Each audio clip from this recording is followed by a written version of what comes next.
del creador de audiolibro, Relatos cortos de terror.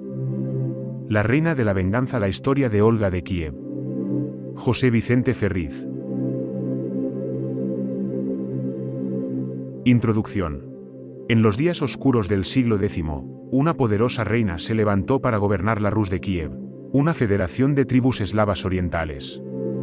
Olga, la reina consorte de Igor de Kiev, era una mujer de gran fuerza y determinación, que asumió el papel de regente de su joven hijo después de la muerte de su marido. Pero su corazón estaba lleno de un ardiente deseo de venganza contra la tribu que lo había matado. Invitó a los líderes de los drevlianos a una fiesta, donde los mató, y tomó el control de sus ciudades, imponiendo un fuerte tributo a la gente. Pero a medida que pasaron los años, el corazón de Olga comenzó a cambiar. Ella comenzó a cuestionar sus acciones y se volvió al cristianismo. Esta es la historia de Olga, una gobernante poderosa, una líder sabia y una mujer de gran compasión, conocida como la reina de la venganza. Capítulo 1. La reina consorte. En el año 903, el poderoso gobernante de la Rus de Kiev, Igor, tomó una novia. Olga, la princesa de una tribu vecina, era una mujer de gran belleza e inteligencia.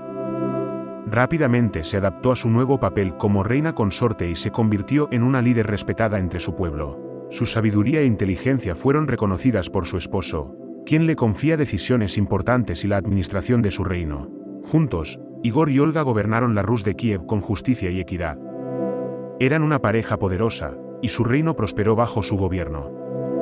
Tuvieron un hijo, Sviatoslav, y su familia era la envidia de todas las tribus vecinas. Pero su felicidad duró poco. Los drevlianos, una tribu vecina que había estado en conflicto durante mucho tiempo con la Rus de Kiev, emboscó a Igor durante una negociación de paz y lo mataron.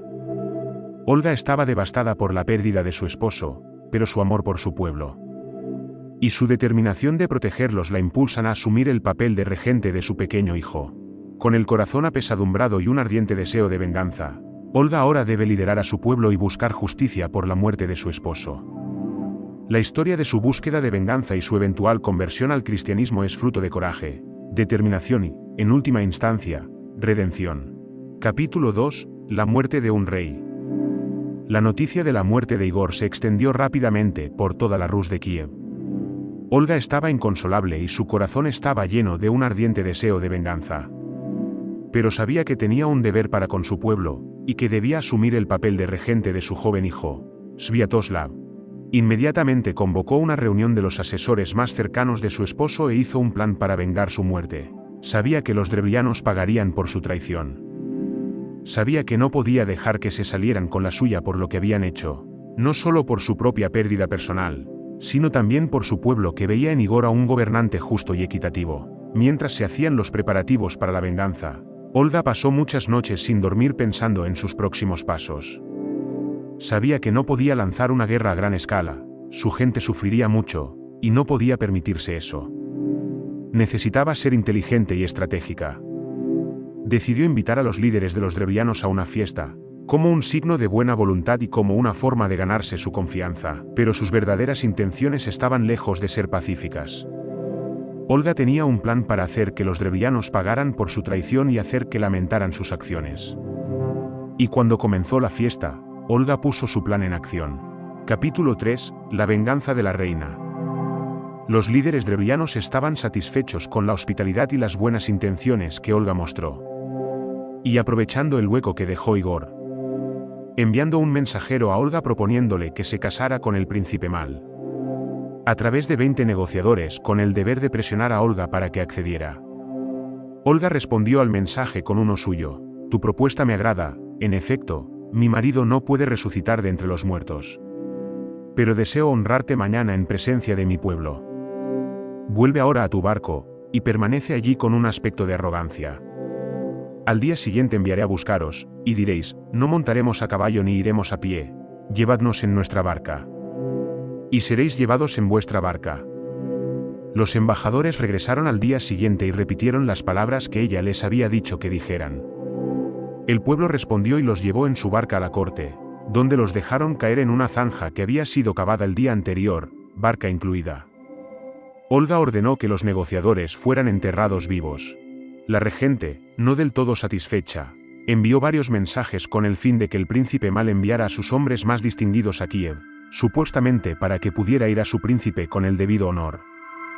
Los drevlianos no sabían lo que Olga había hecho al último grupo de negociantes, así que reunieron a sus mejores hombres. Cuando llegaron a Kiev, fueron invitados a limpiarse en una casa de baños antes de conocer a la princesa. Aceptaron y Olga la hizo incendiar desde las puertas, de modo que todos los que estaban dentro murieron abrasados. Olga envió otro mensaje a los drevlianos: estoy ahora viniendo a vosotros, así que preparad grandes cantidades de hidromiel en la ciudad donde mataste a mi esposo, para que yo llore sobre su tumba y celebre un banquete fúnebre por él.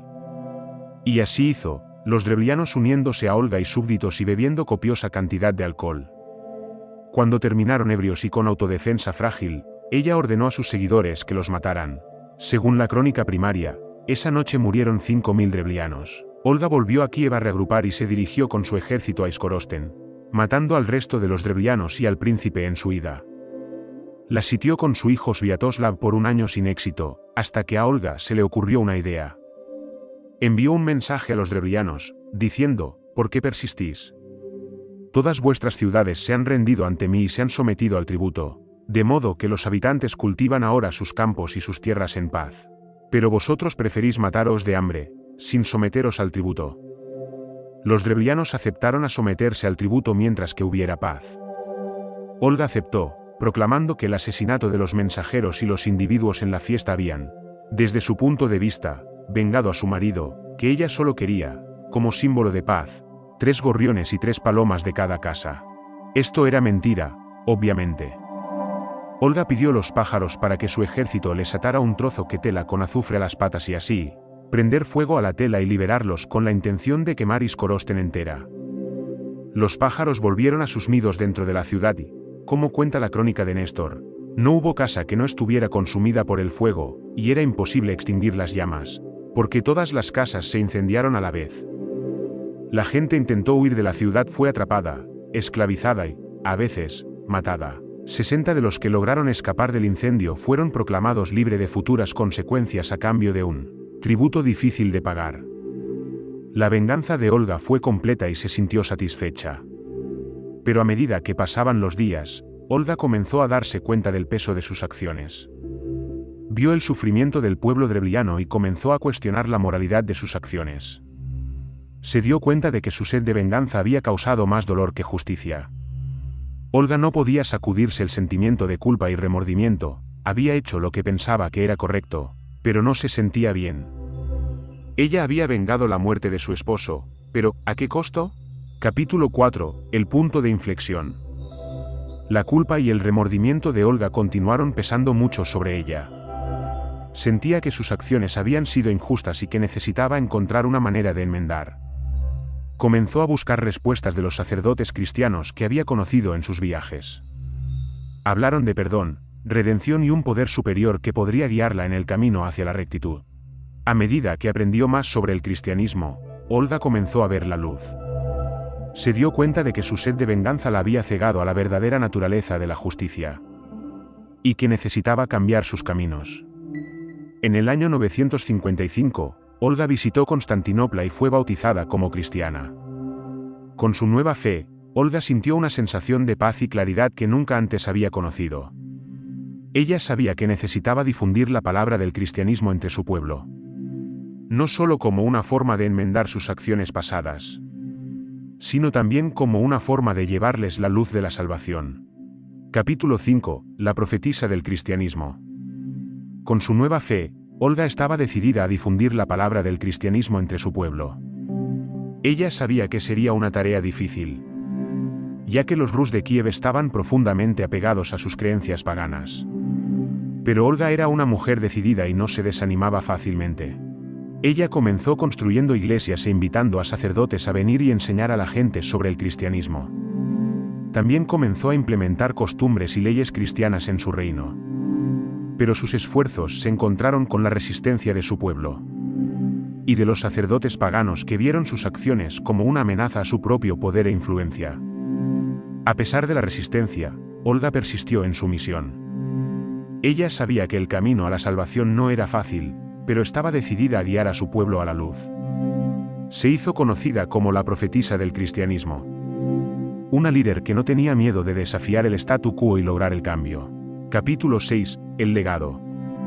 A medida que pasaron los años, la salud de Olga comenzó a declinar. Sabía que su tiempo en la tierra estaba llegando a su fin y estaba en paz con su destino. Había vivido una vida larga y llena de acontecimientos, y estaba orgullosa del legado que dejaría atrás. Ella había sido una gobernante poderosa que protegió a su pueblo y vengó sus errores. Ella había sido una líder sabia que trajo la luz del cristianismo a sus tierras.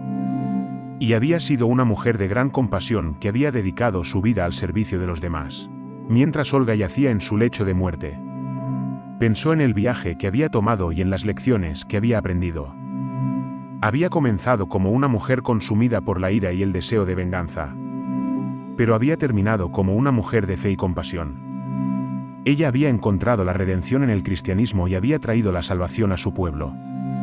Cuando Olga falleció, su gente lloró su pérdida. Pero también la recordaban como una gobernante poderosa, una líder sabia y una mujer de gran compasión. Su legado perduró, y su memoria fue honrada por todos los Rus de Kiev que la habían conocido. Capítulo 7. Epílogo. Con el fallecimiento de Olga, la Rus de Kiev perdió a un líder que los había guiado a través de tiempos difíciles y les había traído la luz del cristianismo. Su muerte marcó el final de una era, pero su legado perduró. Su pueblo la recordaba como una poderosa gobernante que los protegía y vengaba sus errores, pero también como una mujer de gran sabiduría y compasión que trajo la luz del cristianismo a sus tierras. Su historia había sido de redención y salvación, y su memoria fue honrada por todos los Rus de Kiev que la habían conocido. Olga es venerada como santa en la Iglesia Ortodoxa y es considerada una mártir igual a los apóstoles. Su historia continúa siendo contada, y su memoria continúa inspirando a la gente hasta el día de hoy. Fin.